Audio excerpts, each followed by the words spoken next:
ಕ್ರಿಸ್ತನನ್ನು ಪ್ರತಿಫಲಿಸುವಂತೆ ನಿಮ್ಮ ಆತ್ಮಗಳನ್ನು ಬಲಪಡಿಸುವ ಅನುದಿನದ ಧ್ಯಾನ ಜನವರಿ 3. ಶೀರ್ಷಿಕೆ: ನಮಗಾಗಿ ಕ್ರಿಸ್ತನು ತನ್ನನ್ನೇ ಅರ್ಪಿಸಿದನು. ಈ ದಿನದ ಸತ್ಯವೇದದ ವಾಕ್ಯ: ಆದರೂ ದೇವದೂತರಿಗಿಂತ ಸ್ವಲ್ಪ ಕಡಿಮೆಯಾಗಿ ಮಾಡಲ್ಪಟ್ಟ ಒಬ್ಬಾತನು, ಅಂದರೆ ಯೇಸುವು, ಪ್ರಭಾವವನ್ನು ಮಾನವನ್ನು ಕಿರೀಟವಾಗಿ ಹೊಂದಿರುವುದನ್ನು ನಾವು ನೋಡುತ್ತೇವೆ. ಮೃತಪಟ್ಟಿದ್ದರಿಂದಲೇ ಮಾನ ಪ್ರಭಾವಗಳನ್ನು ಹೊಂದಿದನು.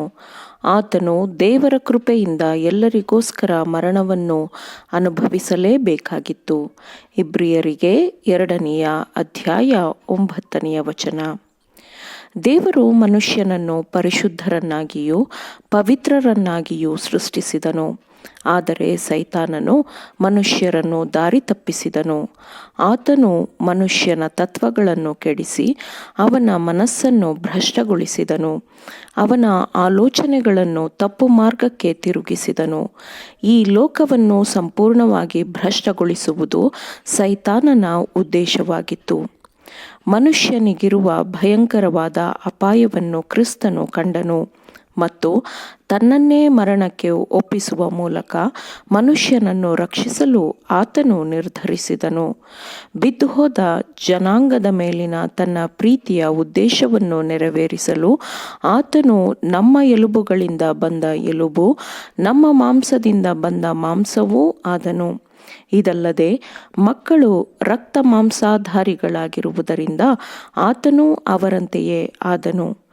ತನ್ನ ಮರಣದಿಂದಲೇ ಮರಣಾಧಿಕಾರಿಯನ್ನು, ಅಂದರೆ ಸೈತಾನನನ್ನು ಅಡಗಿಸಿಬಿಡುವುದಕ್ಕೂ ಮರಣ ಭಯದ ದೆಸೆಯಿಂದ ತಮ್ಮ ಜೀವಮಾನದಲ್ಲೆಲ್ಲ ದಾಸತ್ವದೊಳಗಿದ್ದವರನ್ನು ಬಿಡಿಸುವುದಕ್ಕೂ ಅವರಂತೆ ರಕ್ತ ಮಾಂಸಾಧಾರಿಯಾದನು.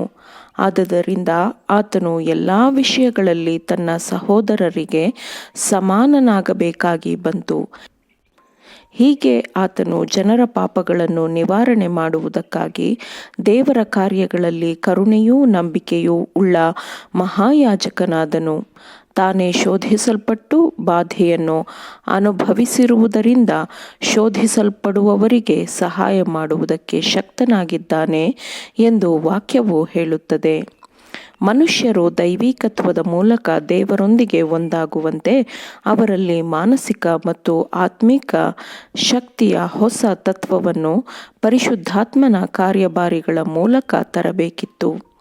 ಮನುಷ್ಯರ ಮನಸ್ಸುಗಳನ್ನು ಶುದ್ಧೀಕರಿಸುವ, ಪವಿತ್ರಗೊಳಿಸುವ ಮೂಲಕ ಅವರೂ ಇತರ ಮನಸ್ಸುಗಳನ್ನು ತನ್ನೆಡೆಗೆ ಕರೆತರುವಂತಹ ಬಲವನ್ನು ವಿಮೋಚಕನೂ ಪುನಃಸ್ಥಾಪಕನೂ ಆದ ಕ್ರಿಸ್ತನು ಕೊಡುತ್ತಾನೆ.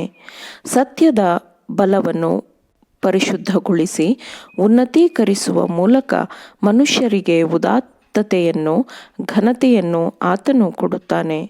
ಆತನ ಗುಣಸ್ವಭಾವಗಳನ್ನು ತನ್ನ ಮಕ್ಕಳು ಪ್ರಕಟಿಸಬೇಕು ಎಂದು ದೇವರು ಬಯಸುತ್ತಾನೆ.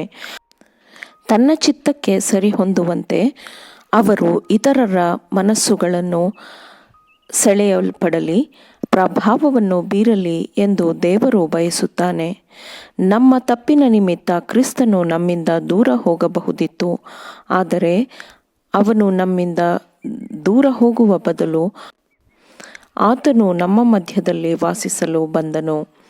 ನಮ್ಮ ಜೊತೆಯಲ್ಲಿ ಒಂದಾಗಿರಲು ದೈವತ್ವದ ಎಲ್ಲ ಸಂಪೂರ್ಣತೆಯನ್ನು ತುಂಬಿಕೊಂಡವನಾಗಿ ಆತನ ಕೃಪೆಯಿಂದ ನಾವು ಪರಿಪೂರ್ಣವಾಗಲಿ ಎಂದು ಆತನು ನಮ್ಮ ಮಧ್ಯದಲ್ಲಿ ವಾಸಿಸಲು ಬಂದನು. ಅವಮಾನ ಮತ್ತು ಸಂಕಟದ ಮರಣದ ಮೂಲಕ ನಮಗಾಗಿ ವಿಮೋಚನಾ ಬೆಲೆಯನ್ನು ತೆತ್ತನು. ಅತ್ಯುನ್ನತವಾದ ಮಹಿಮೆಯಿಂದ ಹಂತ ಹಂತವಾಗಿ ಅವಮಾನದ ಆಳಕ್ಕೆ ಇಳಿಯಲು ಆತನು ತನ್ನ ದೈವತ್ವವನ್ನು ಮಾನವತ್ವದ ನಿಲುವಂಗಿಯಿಂದ ಮುಚ್ಚಿಕೊಂಡನು. ಆತನಿಗೆ ಮಾನವನ ಮೇಲೆ ಇರುವ ಪ್ರೀತಿಯ ಆಳವನ್ನು ಅಳೆಯಲು ಯಾವ ರೇಖೆಗೂ ಸಾಧ್ಯವಿಲ್ಲ. ಕ್ರೈಸ್ತರೆಂದು ಹೇಳಿಕೊಳ್ಳುವವರು ದೈವಮೂಲದ ಅನುಗ್ರಹಗಳನ್ನು ಗ್ರಹಿಸುವುದಿಲ್ಲವೆಂದು ನಾನು ಆಶ್ಚರ್ಯಪಡುತ್ತೇನೆ. ಶಿಲುಬೆಯನ್ನು ಕ್ಷಮಿಸುವ, ಮನ್ನಿಸುವ ಸಾಧನವೆಂದು ಅವರು ಭಾವಿಸುವುದಿಲ್ಲ. ಮನುಷ್ಯನ ಸ್ವಾರ್ಥದ, ಅಹಂಕಾರದ ಹೃದಯವನ್ನು ಪರಿಶುದ್ಧಾತ್ಮನ ಸಂಪರ್ಕಕ್ಕೆ ತರುವ ಸಾಧನ ಎಂದು ಅವರು ಭಾವಿಸುವುದಿಲ್ಲ. ಕ್ರಿಸ್ತನ ಐಶ್ವರ್ಯವು ಮನುಷ್ಯ ಮನಸ್ಸಿನೊಳಗೆ ಸುರಿಸಲ್ಪಡುತ್ತದೆ. ಮಾನವ ಕಾರ್ಯಭಾರಿಗಳು ದೇವರಾತ್ಮನ ಕೃಪೆಯಿಂದ ಅಲಂಕರಿಸಲ್ಪಡುತ್ತಾರೆ. ಕ್ರಿಸ್ತನನ್ನು ಅರಿಯದವರಿಗೆ ಕ್ರಿಸ್ತನನ್ನು ತೋರಿಸಿಕೊಡಬಹುದು, ಒಪ್ಪಿಸಬಹುದು ಎಂದು ಅವರು ಭಾವಿಸುವುದಿಲ್ಲವೆಂದು ನಾನು ಆಶ್ಚರ್ಯಪಡುತ್ತೇನೆ. ಆಮೇನ್. ದೇವರ ವಾಕ್ಯಗಳನ್ನು ಶ್ರದ್ಧೆಯಿಂದ ಆಲಿಸುವವರು ಮಾತ್ರವೇ ಆಗಿರದೆ ಪಾಲಿಸುವವರು ಆಗಬೇಕೆಂದು ನಿಮ್ಮನ್ನು ಉತ್ತೇಜಿಸುತ್ತೇನೆ. ಪರಿಶುದ್ಧಾತ್ಮನ ಸಹಾಯದಿಂದ ಆಲಿಸಿದ ನಿಮ್ಮೆಲ್ಲರಿಗೂ ಧನ್ಯವಾದಗಳು. ಮತ್ತೆ ದೈನಂದಿನ ಧ್ಯಾನಕ್ಕಾಗಿ ನಾಳೆ ಸಂಧಿಸೋಣ. ಆಮೇನ್.